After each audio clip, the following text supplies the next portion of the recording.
Assalamu alaikum dear friends, welcome to again in my next video which is based on the antibodies which are also called as the immunoglobulins. ठीक है ना। जो भी student यहाँ पे आया है वो अच्छी प्लेटफॉर्म पे आया है क्योंकि वो सीखने आया है, क्योंकि जो भी उसको डाउट्स होंगे एंटीबॉडी में वो आज क्लियर होंगे इंशाल्लाह। आपके साथ ये प्रॉमिस रहा, अगर आपने सारा वीडियो देखा तो आपको जो भी डाउट्स होगा एंटीबॉडी में वो आपको क्लियर आज होगा। चलिए आपका टाइम बिना जाए किए मैं आज के टॉपिक पे आ रहा हूं। आज का टॉपिक हमारा है एंटीबॉडीज।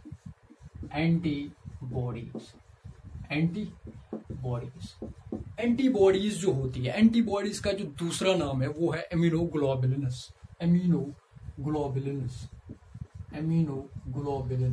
ठीक है ना, इम्यूनोग्लोबुलिन्स।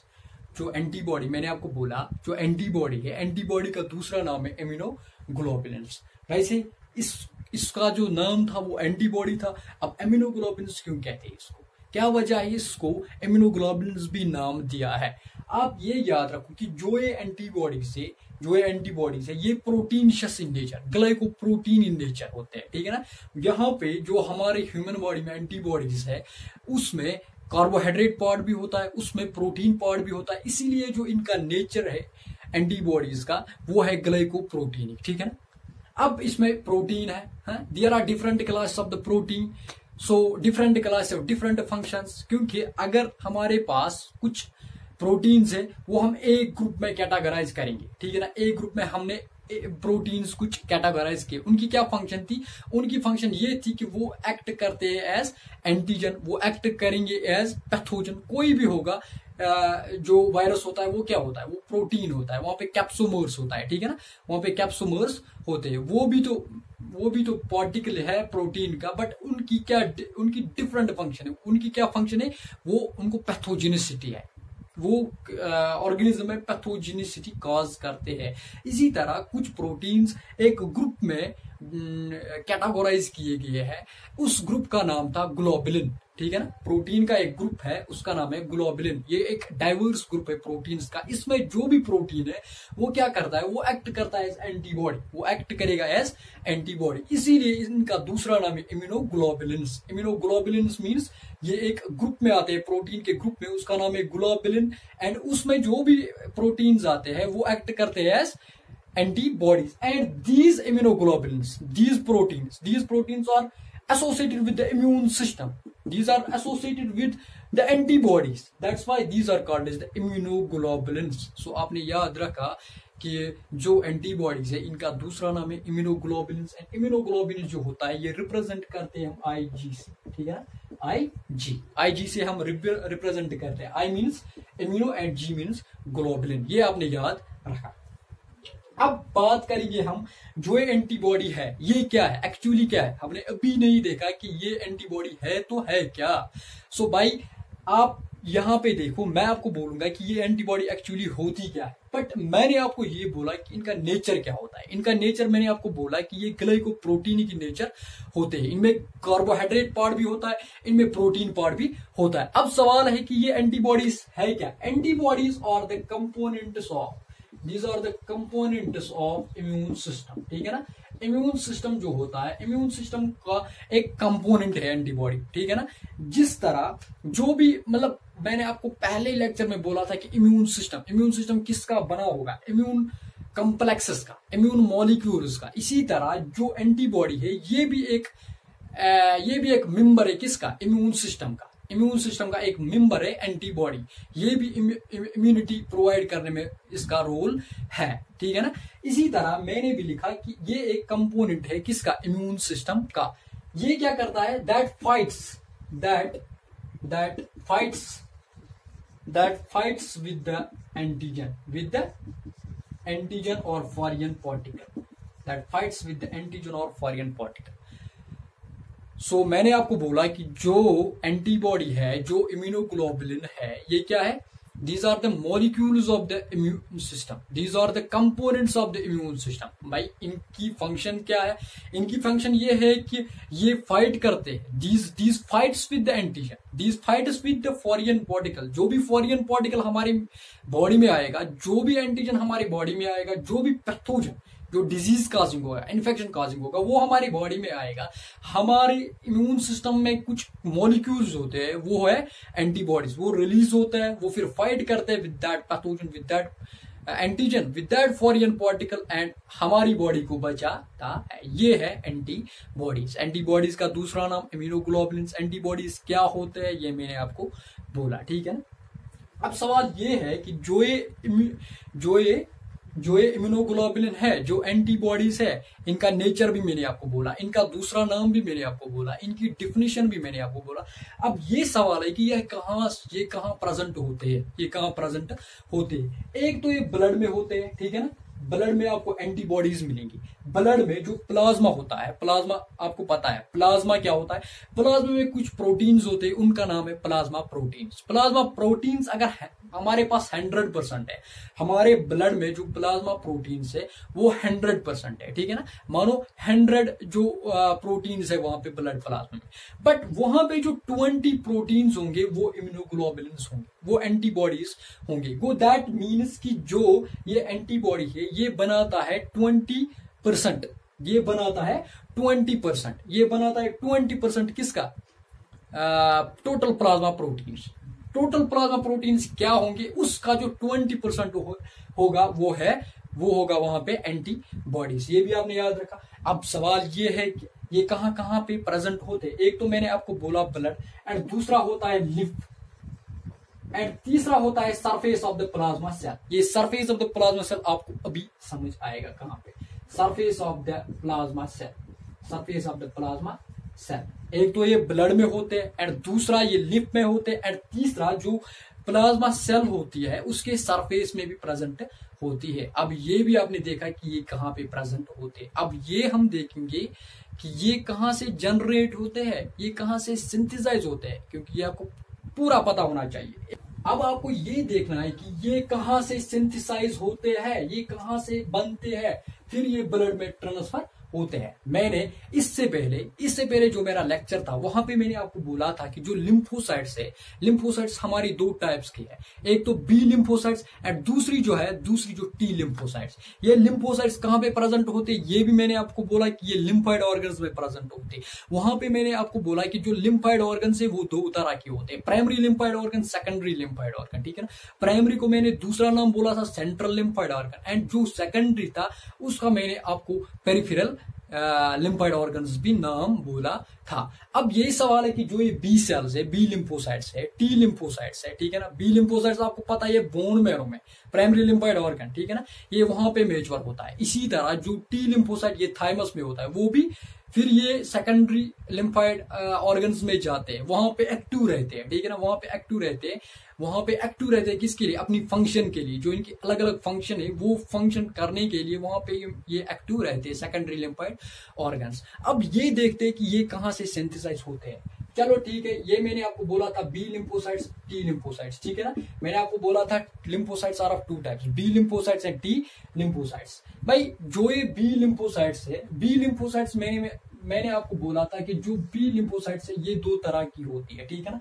एक तो मैंने आपको बोला था ये मेमोरी सेल है, मेमोरी सेल एक टाइप इसका, एंड दूसरा मैंने बोला था प्लाज्मा सेल, प्लाज्मा सेल. सो मैंने आपको बोला था कि जो बी लिम्फोसाइट्स है वो 2 तरह के होते हैं, ठीक है ना. एक तो मेमोरी सेल्स है, और दूसरा जो प्लाज्मा सेल्स है. प्लाज्मा सेल्स का मैंने दूसरा नाम भी बोला था इफेक्टर सेल्स. अब ये मेमोरी सेल क्या करती है, ये भी मैंने आपको बोला है कि ये रिकॉग्नाइज करेगी. कोई एंटीजन अगर पहली बार आ रहा है, इसको ये रिकॉग्नाइज करेगा, इसकी याददाश्त ये याद रखेगा, ये मतलब इसका स्ट्रक्चर कैसा था ये याद रखेगा. कौन? ये मेमोरी सेल्स. ये मेमोरी सेल्स क्या सेल्स है? ये बी लिम्फोसाइट्स है. इसी तरह प्लाज्मा सेल्स, इसका दूसरा नाम है इफेक्टर सेल्स. ये क्या काम करती है? मैंने आपको बोला था कि इसका लाइफ स्पेन 3 to 5 डेज होता है.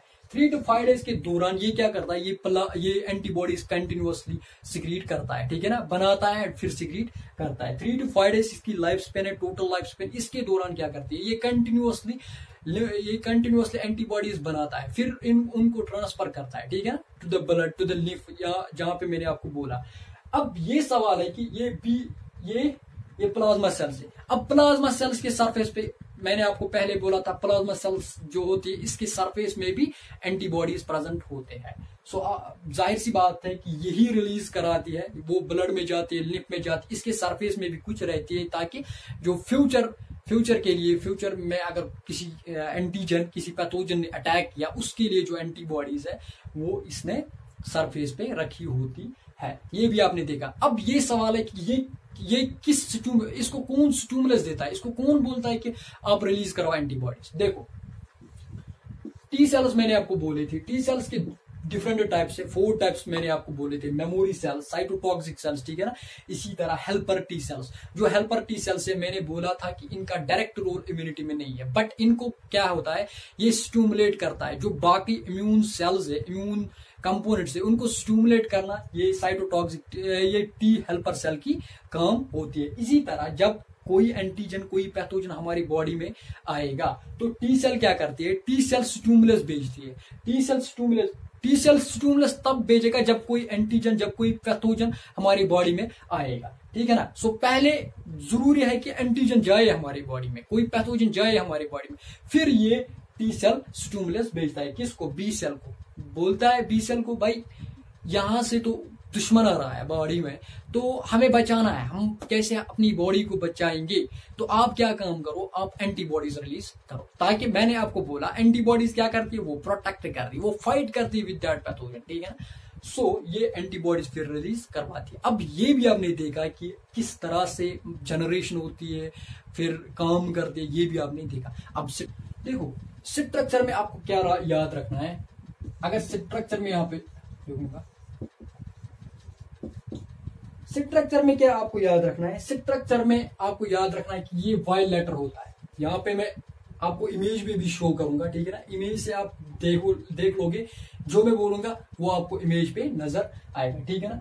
जो ये है एंटीबॉडीज वाई शेप्ड होते हैं, ठीक है ना, एंटीबॉडीज वाई शेप्ड होते हैं। जो इसके 2 आर्म्स होते हैं, राइट साइड जो आर्म होती है, लेफ्ट साइड जो आर्म होती है, ठीक है ना, ये जो 2 आर्म्स है, ये जो 2 आर्म्स है, एंड ये होता है इसका सिटम। सो इसके 2 आर्म्स होते हैं, इसका एक सिटम होता है, एंड इसका स्ट्रक्चर रिजेंबल करता है किससे, इंग्लिश अल्फाबेट वाई से, ठीक है ना। सो ये भी आपने देखा कि जो इसका स्ट्रक्चर है वो क्या करता है, वो यहाँ पे आपको इमेज नजर आएगी, देखो ये जो है ये वाई लेटर का है, ठीक है ना, वाई लेटर का है, आपने देखा।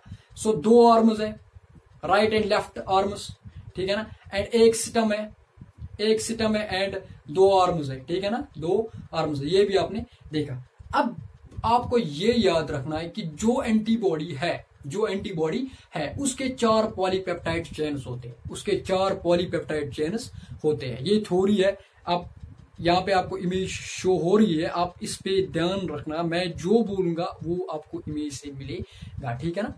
सो आपको क्या याद रखना है, आपको ये याद रखना है कि जो भी एंटीबॉडीज है ये 4 पॉलीपेप्टाइड चेन्स का बनाव होती है, ठीक है ना, ये 4 पॉलीपेप्टाइड चेन्स का बनती है। ये जो एंटीबॉडी है इसमें 4 पॉलीपेप्टाइड चेन्स है, वो डिवाइड किए गए हैं, वो कैटेगोराइज किए गए हैं 2 टाइप्स में, 2 heavy chains, 2 light chains. So based on the molecular mass, कितना इन चेन्स में मॉलिक्यूलर मास होगा, कितने number of amino acids chain में होंगे, इस बेसिस पे जो ये पॉलीपेप्टाइड चेन्स एंटीबॉडी में है ये डिवाइड किए गए हैं 2 टाइप्स में, heavy chains and light chains. So पर जो एंटीबॉडी मॉलिक्यूल है वहां पे हमें 2 हेवी चेन्स मिलेंगे, 2 लाइट चेन्स मिलेंगे। जो 2 लाइट चेन्स होंगे उनमें क्या होगा, उनमें मॉलिक्यूलर मास कम होगा, उनमें नंबर ऑफ अमीनो एसिड्स कम होंगे देन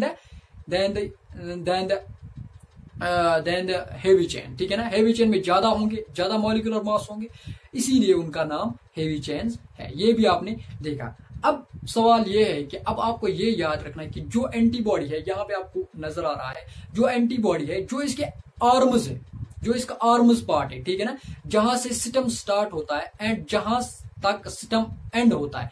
इस पार्ट को हम नाम देते हैं एफसी रीजन, क्रिस्टलाइजेशन फ्रैगमेंट या फ्रैगमेंट ऑफ क्रिस्टलाइजेशन, ठीक है ना, क्रिस्टलाइजेशन फ्रैगमेंट और फ्रैगमेंट क्रिस्टलाइजेशन ये है। ये यहाँ पे देखो, फिर भी मैं बोर्ड करूंगा, ये वायलेटर है, ठीक है ना, ये वायलेटर है, यहां से सिस्टम स्टार्ट होता है, यहां तक एंड होता है। जो ये रीजन होता है ये एफसी रीजन होता है, फ्रैगमेंट क्रिस्टलाइजेशन, जो आर्म्स से स्टार्ट होता है एंड जहां तक आर्म्स की लेवल होती है, हाइट होती है, वहां तक उस पार्ट को हम फैब कहते हैं। फैब क्या होता है? फैब होता है fragment antigen binding. Fragment antigen binding क्यों होता है? क्योंकि इस फ्रैगमेंट में कुछ सीक्वेंस होती है, उन सीक्वेंस का मैं आपको नाम बोलूंगा, ठीक है ना, बात जो दूसरा वाला लेक्चर होगा उसमें हम बात करेंगे। सो इस फैब रीजन में कुछ सीक्वेंस होती है, कुछ अमीनो एसिड सीक्वेंस होती है। वो किस लिए होती है? वो होती है जो भी एंटीजन, जो भी पैथोजन फॉरेन पार्टिकल आता है वो इसके साथ मिलता है उसी सीक्वेंस पे, ठीक है ना, उसी सीक्वेंस पे। इसीलिए इस रीजन को हम नाम देते हैं फ्रैगमेंट एंटीजन बाइंडिंग। ये वो फ्रैगमेंट है जहां से एंटीजन बाइंड होता है। ये भी आपने देखा। सो आपने देखा कि जो एंटीबॉडी मॉलिक्यूल ये डिवाइड की गई है दो रीजन्स में। जो अपर वाला रीजन जिसमें आर्म्स आते हैं, ठीक है ना, उसका नाम है फैब। जो नीचे वाला है जिसमें ओनली एंड ओनली सिस्टम आता है, ठीक है ना, सिस्टम आता है। सो वहां पे उसको हम नाम देते हैं क्रिस्टलाइजेशन फ्रैगमेंट। इसी तरह जो आपने देखा वाई मॉलिक्यूल, जो आपने देखा यहाँ पे एंटीबॉडी शो है, जो इसका नीचे वाला पार्ट है, सिस्टम वाला पार्ट, उसमें क्या क्या आएगा? इसमें सिर्फ जो हेवी चेन्स होंगे, दो हेवी चेन्स का हाफ पार्ट उस एफसी रीजन में आएगा। आप देख लो कि जो एफसी रीजन में सिस्टम आता है। इट मीन्स दैट अगर आप स्ट्रक्चर की तरफ देखोगे उसमें क्या आएगा? उसमें हेवी चेन्स आएंगे, बट हेवी चेन्स का जो हाफ पार्ट, दो हेवी चेन्स का हाफ पार्ट जो होगा वो इस क्रिस्टलाइजेशन फ्रैगमेंट में आएगा। एंड जो फैब रीजन है उसमें क्या क्या आएगा? उसमें एक तो दो लाइट चेन्स आएंगे। आप देख लो, दो लाइट चेन्स आएंगे, है ना, आर्म्स, दो लाइट चेन्स एंड दो हेवी चेन्स का हाफ पार्ट। दोनों जो दो हेवी चेन्स है उन दोनों का हाफ पार्ट आएगा उस फैब रीजन में। ये भी आपने देखा। अब ये है कि जो ये फैब है, जो ये एफसी है, ये किसने कनेक्ट किया होता है? मैं आपको बोलूंगा, ये है ना, ये मैंने आपको बोला, ये ऊपर वाला पार्ट ये फैब कहलाता है, ठीक है ना, ये कहलाता है एफसी। जो ये एफसी एंड फैब है ये आपस में जुड़े होते हैं एक फ्लेक्सिबल जॉइंट से, उसका नाम है हिंज जॉइंट, ठीक है ना, hinge joint. So it means that hinge joint, यहाँ पे स्ट्रक्चर है, हिंज जॉइंट यहां से भी होगा, यहां से होगा, क्योंकि यहां से भी फैब एंड एफसी रीजन्स होते हैं, यहां से भी फैब एंड एफसी रीजन्स होते हैं। वो इट मीन्स दैट कि यहाँ पे हिंज रीजन होता है एंड यहाँ पे और एक हिंज रीजन होता है। ये आपने देखा। अब सवाल है कि ये जो पॉलीपेप्टाइड चेन से ये इनको किसने कनेक्ट किया है? इन चेन्स को किसने कनेक्ट किया है? ये याद रखो, आपको ये याद रखना है आपको जरूरी। जो ये पॉलीपेप्टाइड चेन्स होते हैं, पॉलीपेप्टाइड चेन्स ये याद रखना, जो ये हेवी चेन्स है, जो ये लाइट चेन्स है, ये साइमल्टेनियसली कभी नहीं बनते। इनको आपको पता है, अब बी सेल्स बनाता है, बी सेल्स की प्लाज्मा सेल्स बनाते हैं। वो क्या करता है? वो प्लाज्मा सेल क्या करती है? प्लाज्मा सेल पहले या तो हेवी चेन्स को बनाती है या तो लाइट चेन्स को बनाती है। फिर क्या करते हैं? फिर असेंबली होती है। सो साइमल्टेनियसली आई चेन एक ही साथ ये एंटीबॉडी नहीं बनाई जाती है, बल्कि इसके पहले हेवी चेन्स या लाइट चेन्स बनाए जाते हैं, ठीक है ना, अलग अलग सेपरेटली। एल चेन्स को अलग, हेवी चेन्स को अलग, ठीक है ना, इनको सेपरेटली बनाया जाता है। एंड उसके बाद क्या होता है? उसके बाद असेंबली होती है। असेंबली मींस ये जो हेवी चेन्स, लाइट चेन्स ये मिलते हैं किस अरेंजमेंट में? पहले लाइट चेन होगी, फिर हेवी चेन होगी, फिर हेवी चेन होगी, फिर लाइट चेन होगी, फिर, ठीक है ना। जो हेवी लाइट चेन है, लाइट चेन पहले आएगी, फिर हेवी चेन, फिर हेवी चेन, फिर लाइट चेन। इसी अरेंजमेंट में इनको असेंबली किया जाएगा, इनको कैटेगोराइज किया जाएगा, ठीक है ना, इनको मिला जाएगा, ठीक है ना। सो फिर किस बॉन्ड से मिलाया जाएगा? It is a disulphide bond. But यहाँ पे दो टाइप्स के डाइसल्फाइड लिंकेज होगी। देखो, अगर सपोज ये है लाइट चेन, ठीक है ना। अगर ये लाइट चेन है, अगर इसी लाइट चेन में आपस में कहीं पे सल्फर लिंकेज होगी, उसको हम नाम देते हैं इंट्रासल्फाइड लिंकेज। बट अगर यहां से ए चेन है, यहां से लाइट चेन है, सॉरी, यहां से भी लाइट चेन है, अगर इस लाइट चेन और इस लाइट चेन के दरमियान कोई सल्फाइड लिंकेज है, उसका नाम होता है इंटर, ठीक है ना, इंटर डाइसल्फाइड लिंकेज। इसी तरह अगर हेवी एंड हेवी, जो हेवी चेन्स होंगे, हेवी चेन्स के दरमियान अगर होगा बॉन्डिंग, सो हेवी चेन्स में ऐसी बनाऊंगा, अगर हेवी चेन्स और हेवी चेन्स के दरमियान डाइसल्फाइड लिंकेज होगी, उसका भी नाम है इंटर, ठीक है ना, इंटर। एंड इंट्रा होता है जो एक ही चेन है उसमें अगर होगा, चाहे लाइट चाहे हेवी, अगर उसी में आपस में मॉलिक्यूल्स को डाइसल्फाइड लिंकेज होगी, उसका नाम है इंट्रासल्फाइड लिंकेज। ये भी आपने देखा। जो लाइट चेन है, लाइट चेन में, इसको लाइट चेन क्यों बोलते हैं? जो पॉलीपेप्टाइड चेन्स है, उनमें जो स्मॉलेस्ट इन साइज होती है वो होती है लाइट चेन, ठीक है ना, इसीलिए इसको लाइट चेन कहते हैं। जो ये चेन्स होते हैं, ठीक है ना, जो ये चेन्स होते हैं, इसमें पॉलीपेप्टाइड चेन्स होते हैं, उन चेन्स में जो सबसे ज्यादा जिसका सबसे ज्यादा साइज कम होगा, उसका नाम हम देते हैं लाइट चेन, ये पहला रीजन है, ठीक है ना। स्मॉलर सब यूनिट ऑफ पॉलीपेप्टाइड चेन जो होगी इस एंटीबॉडी में, ठीक है ना, पॉलीपेप्टाइड चेन जो होगी इस एंटीबॉडी में, बट अगर उसका स्मॉलर सब यूनिट होगा वो एल चेन कहलाती है, ठीक है ना। पॉलीपेप्टाइड चेन हमारे पास है, उनका जो पॉलीपेप्टाइड चेन का जो स्मॉलर सब यूनिट है उसको हम नाम देते हैं लाइट चेन।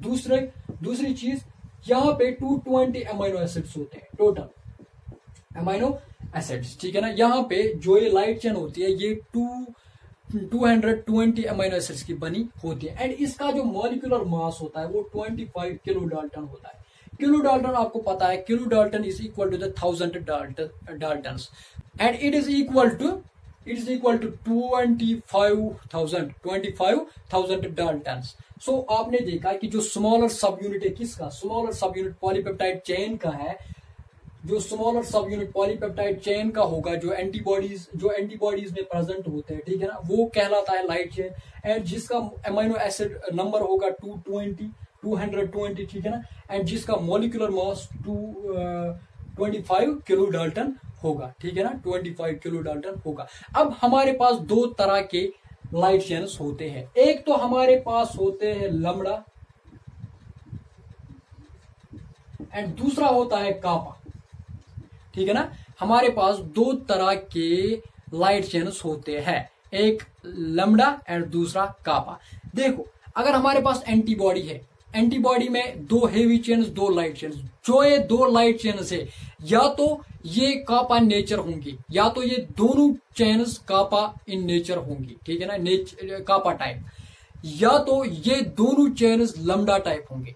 बट ये नहीं होगा कि एक चेन कापा होगी और दूसरी चेन लम्बडा टाइप होगी, ये कभी नहीं होगा। बट ये होगा कि एंटीबॉडीज में दो लाइट चेन से या तो ये कापा टाइप होंगे या तो ये लम्बडा टाइप होंगे। बट ये नहीं होगा कभी एक कापा होगी कभी एक लम्बडा होगी, ये कभी नहीं होगा, ठीक है ना। बट जो मोस्टली जो हमारी बॉडी में होता है, ह्यूमन बॉडी में जो होता है, वो कापा टाइप के होते हैं। कापा टाइप जो हमारी एंटीबॉडीज में लाइट चेन्स है, दोनों लाइट चेन्स वो कापा टाइप होती है। ये था अबाउट द एल चेन। अब आपको पता होगा कि इसको हम क्यों लाइट चेन बोलते हैं। अब आते हैं हेवी चेन की तरफ, ठीक है ना। जो लार्जर सब यूनिट है किसका, पॉलीपेप्टाइड चेन। जो पॉलीपेप्टाइड चेन इस एंटीबॉडी में प्रेजेंट है, जो ये पॉलीपेप्टाइड चेन है, इनका जो लार्जर सब यूनिट है वो कहलाता है हेवी चेन, ठीक है ना। यहाँ पे 440 to 450 अमीनो एसिड्स होते हैं। 440 to 450 अमीनो एसिड, वहां पे कितने थे 220 अमीनो एसिड, यहाँ पे उसके डबल है 440 to 450 अमीनो एसिड, इसीलिए इसको हेवी चेन बोलते हैं। एंड तीसरा जो था मॉलिक्यूलर मॉलिक्यूलर मास क्या था इसका 50 kilo dalton to 75 kilo dalton था। सो इसका मॉलिक्यूलर मास भी उससे ज्यादा था, उससे ज्यादा क्यों है, क्योंकि वहां पे 25 किलो डाल्टन है, यहाँ पे 50 टू 75 किलो डाल्टन है। ये भी आपने याद रखा। अब यहाँ पे भी बहुत सारे टाइप्स हैं, एंड जो ये टाइप्स है based on these types, based on the type of the heavy chain क्या होगी, we have 5 types of antibodies. That is classification that will be discussed in the later on. So फिलहाल तो आपको ये याद रखना है कि हमारे पास 5 टाइप्स की हेवी चेन्स होते हैं एंटीबॉडीज में। जिस तरह जो लाइट चेन्स थी, लाइट चेन्स 2 तरह की थी, 2 टाइप्स की थी, एक था कापा एंड दूसरा था लैम्डा। इसी तरह हमारे पास 5 तरह की हेवी चेन्स होते हैं। एक तो हमारे पास होता है म्यू, ठीक है ना, म्यू होता है, वो गामा होता है, अल्फा होता है, एप्सिलॉन होता है, एप्सिलॉन एंड डेल्टा होता है, ठीक है ना। 5 तरह के हेवी चेन्स हमारे पास होते हैं एंटीबॉडीज में। या तो म्यू होगा, या तो गामा होगा, या तो अल्फा होगा, या तो एप्सिलॉन होगा, या तो डेल्टा होगा। On the basis of these heavy chains antibody में कौन सी टाइप हेवी चेन होगी, उसके बेसिस पे हमारे पास 5 एंटीबॉडीज है। हमारे बॉडी में IgA भी मौजूद होती है। IgA एंटीबॉडी में क्या होता है, IG resembles with the immunoglobulin, ये मैंने आपको बोला। अब सवाल है IgA, A का यहाँ पे A stands for what, A means alpha, that means कि जो इसमें हेवी चेन्स, दोनों हेवी चेन्स है वो अल्फा टाइप है। इसी तरह हमारे पास होती है IgM, वहां पे क्या होता है, वहां पे जो हेवी चेन्स है M मीन्स म्यू, वो म्यू टाइप की होती है। इसी तरह हमारे पास IgD होती है, D means delta, D means delta, ये है, ये आपको याद रखना है। इसी तरह IgE, E मीन्स एप्सिलॉन, ठीक है ना, epsilon type. So based upon the type, क्या एच टाइप, क्या हेवी चेन होगी, हेवी चेन का टाइप कौन सा होगा, इसी तरह हमारे पास 5 एंटीबॉडीज होती है। ये आपने याद रखा। अब ये लास्ट पॉइंट आपको ये याद रखना है, यहाँ पे जो एंटीबॉडी, जो हेवी चेन्स होती है, जो लाइट चेन्स होती है, ये क्या करती है, हेवी चेन, अगर ये लाइट चेन है, ठीक है ना, ये थोड़ा बहुत फोल्डिंग करती है, ठीक है ना। जब ये फोल्डिंग करती है ये लाइट चेन, यहाँ पे 2 डोमेन्स बनते हैं।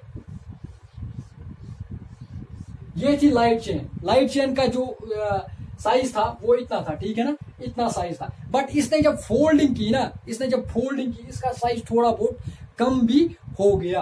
अब इसने 2 फोल्ड्स बनाए, ठीक है ना। ये जो फोल्डिंग है ना, इनको हम नाम देते हैं डोमेन। इन डोमेन में क्या होता है, इनमें डाइसल्फाइड लिंकेज होती है, यही डाइसल्फाइड लिंकेज, इसको ही हम नाम देते हैं intra disulphide linkage, because it is present between the same chain. Here is ये सेम चेन है, इसी में आपस में इसको बॉन्डिंग में डाइसल्फाइड बॉन्ड लगा दिया गया है, ठीक है ना। इसको हम नाम देते हैं इंट्रा डाइसल्फाइड लिंकेज। इसी तरह यहाँ पे भी होगा। सो जो हमारी लाइट चेन है वो फोल्डिंग करेगी, वो 2 डोमेन्स बनाएगी। पूरे डोमेन में डाइसल्फाइड लिंकेज होगी। इसी तरह जो हेवी चेन है वो भी फोल्डिंग करेगी, उसको भी डोमेन्स बनेंगे। जो लाइट चेन होती है वहां पे 2 डोमेन्स प्रेजेंट होते हैं। जो हेवी चेन्स होते हैं वहां पे या तो 4 होंगे या तो 5 होंगे। 4 to 5 ये average of domain in the heavy chain है। So best of luck. Next time I will talk about on the structure. Further जो इसका स्ट्रक्चर है उस पे हम दूसरी लेक्चर में भी बात करेंगे। एंड तीसरा जो लेक्चर होगा उसमें हम टाइप्स ऑफ यानी कि क्लासिफिकेशन ऑफ एंटीबॉडीज पे बात करेंगे। तब तक के लिए खुदा हाफिज, बाय।